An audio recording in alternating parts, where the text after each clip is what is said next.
Hi there, I'm Dr. Patricia. How are you? It's so nice to see you here live in Facebook. And let me just fix this a little bit so that it's a little bit more brightness for you here. Perfect. All right. If you're joining me live, please put in your name and where you're calling in from. I would love to hear from you. It's always more fun if I can see all of your comments. And I'm just making sure here that the comments are working. So So welcome. I'm Dr. Patricia Mills. I'm a medical doctor, functional medicine training additional to my specialization in physical medicine and rehabilitation. And I am just a passionate advocate for your health. And I really think it's important these days with how things are going around the world that everybody has all of the energy that they require in order to cope with the world's events and be their best version of themselves so that they can show up every day and have the energy in order to take the action that they need in order to be the change they want to see in the world. And in order to have energy in your life, you need to have a really well-functioning thyroid, right? The thyroid is the master gland for energy. Now, the thyroid sits on top of your neck and it's just underneath the surface of the skin. And it's like this beautiful butterfly shaped tissue, and it's so delicate yet so powerful. And so today we're going to be talking about what are some of the nutrients that you might be deficient in as a result of eating a standard American diet, nutrients that are needed to support your thyroid health. What is the best way to get those nutrients? Because supplements in this field can be harmful actually. So in some cases, supplementation can be good, but in this case, some supplementation can actually be toxic and cause a problem with your thyroid. So we'll cover that. And at the end, I'm going to be talking about a secret ingredient to your thyroid functioning properly, and it's not baking soda. All right. So stick with me to the end so you can find out about this secret ingredient. All right. So basically, it's very interesting because the thyroid needs a lot of nutrients actually to make the thyroid hormone. And not only that, your body needs a lot of nutrients at different places, like in the tissues, in order to convert that thyroid hormone into a hormone that is usable by the body, okay? And those nutrients, there's a huge number of them, but very, very, very important nutrients. Everybody knows about iodine, right? Everybody knows about iodine. Why? Because the thyroid, there's two major kinds of thyroid hormones. One of them has 4 molecules of iodine, so it's called T4, and one has 3 molecules of iodine, and it's called T3. So if you're someone, for example, who has hypothyroidism, your doctor could prescribe you a medication, a T4 medication, and that would be something that you'd be taking. So obviously your body needs a lot of iodine to make those hormones, okay? And unfortunately, a lot of us are deficient in iodine because where does iodine come from? Iodine comes a lot from like sea vegetables and seaweed. And that's not something that's very common in the Western American diet to have, whereas in Asian cultures and other cultures, that would be something that they would be consuming fairly regularly. And ancient cultures, there's a lot of stories that you can read about where like mothers would trek very long distances in order to gather seaweed to have enough iodine in order to feed their children so that they wouldn't develop issues with their thyroid. So it's very important to have good sources of iodine in your diet, okay? The other nutrient that we really need is selenium. Okay, selenium is really important for the thyroid, and other nutrients are zinc and your B vitamins. Okay, so all of the B vitamins is like a family of vitamins. All right, so that's like B12, B6, B3, B2, B1, and so usually taking a really good quality B vitamin supplement. Or where do you get those nutrients? You get your selenium, you get your zinc, and you get your B vitamins from your plant foods. All right. So first I'm going to cover how to get your nutrients for your thyroid through your plant foods, and then we're going to cover the supplements and some pitfalls that people get into when they purchase the supplements for the thyroid, okay? Because like I said before, if you get the wrong supplements, you can actually cause a thyroid disorder to occur, like a hypothyroid or a hyperthyroid, all right? And we don't want to do that. You don't want your supplements to be harming you, especially because doctors don't often ask you about your supplements. So if you present with a thyroid issue, they might not clue in actually that your thyroid condition could have been caused by your supplementation, right? So we need to really make sure that if you're taking supplements, they're very, very good, okay? All right, so we covered the some of the foundational nutrients, so the iodine, selenium, zinc, B vitamins, all right? So in your foods, we talked about iodine being primarily from sea vegetables, so seaweed, for example. What's seaweed? That's like the dulse, the wakame, the noris, right? And one really, you can, for example, make a point of going to the Japanese restaurant or an Asian restaurant and having like a seaweed salad there, or having the wraps. But I want you to know that the seaweed salads that are that bright green, that really bright green, that beautiful bright green color, that's a no-no, unfortunately. They inject a chemical into it to make it that bright green color. Why? Because real seaweed has kind of like a dark, muddy color, which is not very visually attractive, right? So a really good quality restaurant will serve you like a muddy kind of colored seaweed salad. And so that would be a really good source of seaweed. If you're like, ugh, I don't like seaweed, it's kind of gross, and I get it, I totally get it. Here's a couple more options for you. And what you can do is I like to teach the concept of the rainbow diet, so to kind of vary our foods, so you don't get too much of one nutrient from one food. So what you can do is you can buy an array of different kinds of seaweed, so have some dried, and make sure there's no additive or preservatives. It should just be dried, maybe some sea salt to maintain it, okay? So really look at that ingredient list. And then you have different kinds. You buy some dulse, you buy some wakame, you buy some nori. I have some clients who like the dried dulse so much they eat it like chips, like it's a nice snack, okay?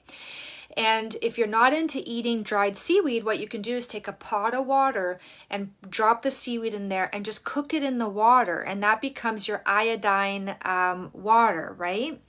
Now, if you're getting really fancy, you can throw in like some leftover vegetables or some vegetables you have in the fridge, and now you've got a vegetable broth that's full of iodine. And if you're really into it, you can get your chicken bones after having your chicken, or you can buy some high quality beef bones from Happy Animals, throw them into the pot, and now you've got your bone broth that's got good iodine, right?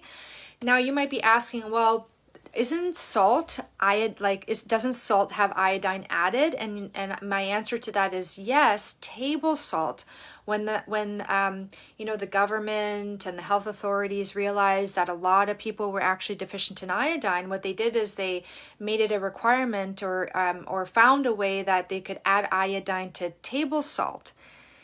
The problem with table salt is that it's two minerals. It's synthetic, it's human made. Table salt is two minerals. It's sodium and it's chloride, both of which are in 50% sodium, 50% chloride, which is really toxic levels for the body. That's the kind of salt that has been linked to high blood pressure, for example, okay? Whereas sea salt, the natural salt from that Mother Nature made, has 82 minerals in it. Boron, magnesium, manganese, and sodium chloride, but in much, much smaller amounts. It's balanced by Mother Nature, and there's all of these minerals that our body needs. So, some people say, well, then can't I buy iodinized sea salt? And the thing is, I looked into it, and the problem is there's no standard as to how much iodine should be put in these salts. So you can accidentally overdose on iodine if you're getting it from one that's being chemically created in terms of iodine being added to your salt. So my recommendation is don't have table salt because it's toxic. Sodium chloride, toxic, two minerals in too high amounts, 50%, 50%. Stick to your sea salt that has 82 minerals, and get your iodine from Mother Nature. As I mentioned before, you can buy some dried seaweed, all different kinds. put them in water, boil it up. And what can you do with that water? You can use it as a base for soups. You can use it as the cooking water for your rice, right? The rice absorbs that water. And now you've got your iodinized rice from Mother Nature.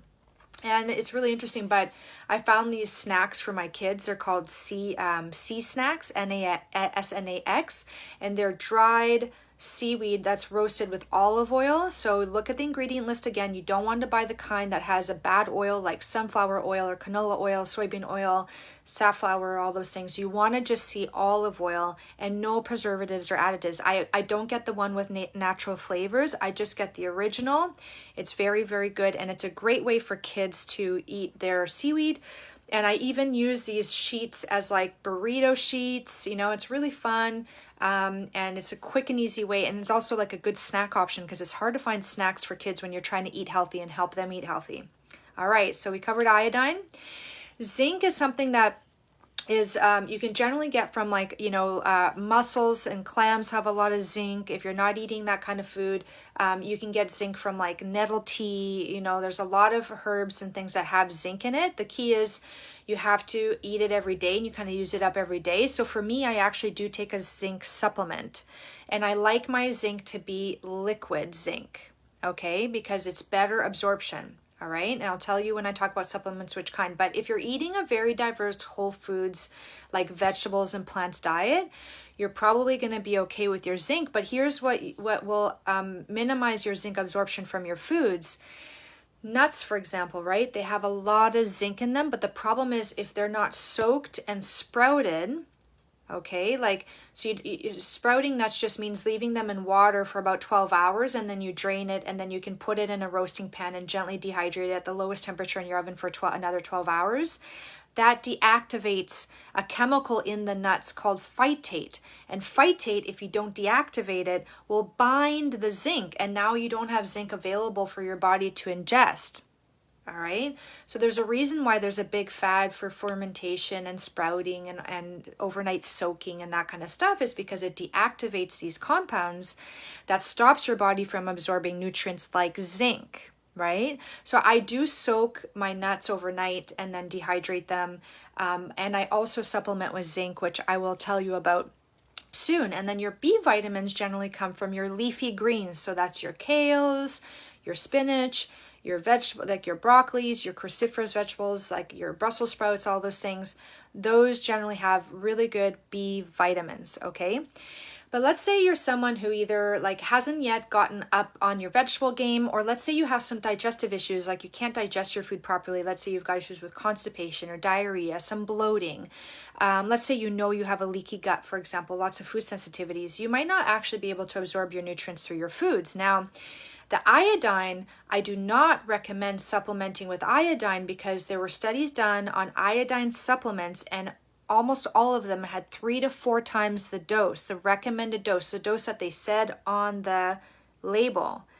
Way too much iodine, and you can actually cause a thyroid dysfunction with too much iodine. So you want to stick to the method of getting iodine into your body the way that I covered it, using natural iodine sources, leaching it into water, using that water as cooking water for things like rice, soup bases, that kind of stuff, or having seaweed or sea vegetables in your diet through Asian foods and dishes. That's the best way. I do not recommend supplementing with iodine. There is one product that I use with some of my clients, but I only use it if I'm supervising them very carefully to see how they react, because if I can see that they're overreacting to it, I have to pull it back. So it's not something I'm going to tell you here because I don't recommend actually taking it without being under some kind of medical or health professional supervision, okay? You will get enough iodine, generally speaking, especially if you leach it into the water, because even if you have leaky gut or digestive issues, your body is still going to be pretty good at absorbing water, so and the iodine will come in with the water, okay? Whereas with food, if you have digestive problems, you might actually not be properly breaking down your food, so you can't digest it, so it's hard to get it in, right? So that's the issue with food sometimes, and sometimes why we need to do things like making the broths or taking some supplements. Now, zinc, my favorite zinc supplement is one called a Zinc Drink by Metagenics. I do have a website where I list all of the supplements I love. It's www.drpatriciamills.com/products. drpatriciamills.com/products. But if you can just remember that, it's a Zinc Drink Metagenics, and my website links to the Amazon way to purchase it, but you can also purchase it at your local health food store. Why do I like this one? It's liquid. There is no capsule or tablet, so there's no need for the body to try to break that down and maybe be unsuccessful at it, depending on where your health is at. So it's a quick absorption, and personally, I take 15 milligrams a day. I take actually more than that, but again, you shouldn't be taking too much zinc without being under the care of a health professional, because if you overdo zinc, you can bring your copper down too low, and that can be damaging to your body. So 15 to 30 milligrams of zinc unsupervised, like without someone guiding you, that's okay. You're not going to cause any health issues, but sometimes people recommend 90 milligrams. That's okay if you're like suffering from a cold or a sickness, because zinc, your immune system needs a lot of zinc for that. But I'd like to do it on a daily, ongoing basis. That could be really problematic for your health without having supervision and guidance, okay? So that's the zinc. Then the B vitamins, the one massive tip I have for B vitamins is that it's a good quality vitamin if they're using methyl instead of cyano for their vitamin B12. Okay, so what that means is when you buy a B vitamin complex, it's going to have a lot of vitamins, including vitamin B12. And there's two different kinds of vitamin B12 that people can make in the factories. One is called the cyanocobalamin, which is the most common, and the other one is called a methylcobalamin, which is less common but much better quality. Cyano is from cyanide. Not great for the body, right? Why do they do this? Because there's a theory that in small amounts it's okay and it's much cheaper to make, easier and cheaper to make. Whereas methyl is what your body uses to upgrade your DNA, to use your DNA to make a healthy body. So getting more methyl into your body can generally be a good thing. Again, you don't want to take too much B vitamins. So if you're taking a B vitamin complex, probably 1 tablet a day is okay. And then you have to work with a health professional to know if you have to go higher. But often people who are taking supplements, they tend to like overdo it rather than underdo it. So I would just stick to the small amount of a good quality methylcobalamin supplement, and they're going to have things like folate instead of folic acid, that kind of stuff. You're going to know it's a good supplement if it has that kind of writing on the ingredient list, okay? All right. And for selenium, the best selenium really from food is to eat 2 Brazil nuts a day. So Brazil nuts have really good selenium. Again, if you have digestive issues, a good quality selenomethionine, again, methylated. Methionine is a different kind of protein as well, amino acid, and it binds to selenium and it makes it more bioavailable for the body. So that's what you want to look for if you want to do a selenomethionine. And again, I would just take it as directed. Don't overdose it. Just 1 tablet a day is probably going to be fine for you, okay? So in recap, you don't want to overdo iodine, so don't take iodine supplements. They often have too much of the dose. Get iodine from nature, and then there are other ways to get your zinc, B vitamins, and selenium if you're worried about your digestive issues making it difficult for your body to break down your foods and absorb your foods properly. And now the missing ingredient for thyroid health, and I just want you to know, I'm going to touch on this briefly here, but in my next video that I'm going to record, which for those of you who are watching live, it's going to happen next Wednesday in my private free Facebook group for women called Wild Wisdom for Women with Dr. Patricia Mills. If you haven't joined yet, please do. It's free. You just have to agree to the group rules and you join in, and every Thursday morning I do a live event. And all of my videos do get posted to YouTube, Dr. Patricia Mills, MD. But when you join live, you get to ask your questions. And so ladies, if you're watching live right now, definitely ask your questions, okay? Start typing them in because there's a little bit of a delay when I'm presenting and when you're typing, and I want to make sure I get to your questions if you have them, okay? So the missing ingredient, which I'm going to go into much deeper next week or in the next video, and I'm going to title the video The Thyroid Pathway, all right? Because the important thing to know is that we're talking about the thyroid gland, but actually the thyroid pathway involves parts of your brain, your thyroid, and then tissues, actually there's magic that happens in your tissues to convert your thyroid hormone into a form that's usable by your body, and that's the thyroid pathway. All right. And the one thing that can affect all of those points in the thyroid pathway is stress. All right. It's kind of fascinating, but when you are under stress, your body pumps out a hormone called cortisol.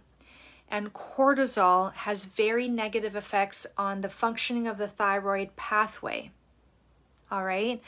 And it's actually like, once you dive into the research, it's actually phenomenal. Like the incredible, crazy, effects that hormone has on the thyroid pathway. So, a lot of the teaching that I do, I love the mind-body connection, the mind-body-spirit connection even, because a lot of the disease that we're encountering these days, you could be having low energy, you could be having problems with low thyroid or high thyroid, or a mix of the two in between. By the way, some people will have like low thyroid, which is generally low energy, high thyroid, hyperthyroidism, which is generally like a nervous energy, or they can actually fluctuate between the two, which I'll explain in the next video why that happens.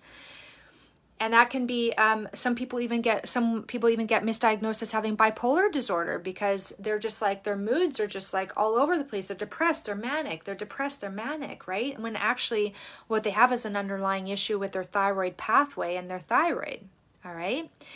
So anything that you can do these days to mitigate your stress, and I'm going to give you just a couple really important pointers here, okay? Number one, go to my YouTube channel, Dr. Patricia Mills, MD, and watch the video that says the science of manifesting your health desire. And in that video, I give you some really good tips to how to, affect this like mind-body connection. All right. The second thing is, please, if you can, don't watch the news and don't listen to the news at all. If you can't avoid that, then definitely after 4 o'clock, no news. Maybe watch it, at another time of the day. And then you would say to me, Dr. Patricia, but then how do I stay up on the news? Well, subscribe to one of those services that just gives you like factual kind of updates. Because these newscasts and news releases that are very sensationalist, they're paid to activate your nervous system, to get you jazzed up, to get you hooked on the adrenaline, the cortisol that's released, okay? It's very addictive, and it's very harmful for your body. That's their job, and they're doing a great job at it. However, it doesn't serve us as humans with our human bodies, all right? So, for example, like I remember reading, for example, there was with COVID, right? There was a mandate, like a requirement to, provide vaccination status for health professionals, right? So it's like, okay, all health professionals have to declare their vaccination status to their governing bodies. And you could say it like that, very factual, or you could say health professionals are forced to give up their personal health information despite their wishes, And it's like, okay. And by the way, I'm neither for nor against that. It's just, I'm just demonstrating the idea that the power of language, it's incredible. And so, and when you listen to the news, you are basically opting in for a stressful life, period. All right. Yes, you will be very up to date on current world events, and you will be stressed out like crazy. All right. So if you need to, if part of your job requires you to be up to date, then subscribe for one of those services, and you might have to search around to see what it is. It's just factual, like this happened, that happened, this happened, this is the rate of this is the rate of that, period. Right? If that doesn't exist, this is a great business opportunity for people out there, by the way, right? Entrepreneurial women. However, you need to protect yourself. No one else is going to do that for you. Like, they definitely will not do that for you, right? So mitigating the stress through that, watch my video, and then I have a playlist on YouTube, which is Mindset Inspiration. Watch that playlist, and it's just I'll continue to give you tips on how to balance your hormones, particularly the stress hormone, which is so damaging. All right, so damaging for the human body, the human frame, and a lot of the disease that I see happening these days, that's a root cause, one of the many root causes. Okay, so Listen, if you like this video, join my Facebook group, Wild Wisdom for Women, with Dr. Patricia Mills, MD. It's free. It's for women. Come and join me. If you identify as a woman, it's for you too, okay? The other thing you can do is go to my YouTube video, Dr. Patricia Mills, MD. And also, I do provide online health promotion programs and courses for women. If you think I taught you a lot in this short amount of time, imagine how much I can teach you during a 10-week course where I go deep into the essence of true health and how to maintain that. And then after that, you actually have lifelong access to me once a month through a live Q&A. All previous graduates of my work have access to this ongoing personalized, intimate group setting of live Q&As over Zoom. All right, so if you're interested, reach out, because I'm doing a new intake in a month and I would love to see you there. And I hope you're having a really wonderful day, evening, or night, depending on when you catch this video. Bye.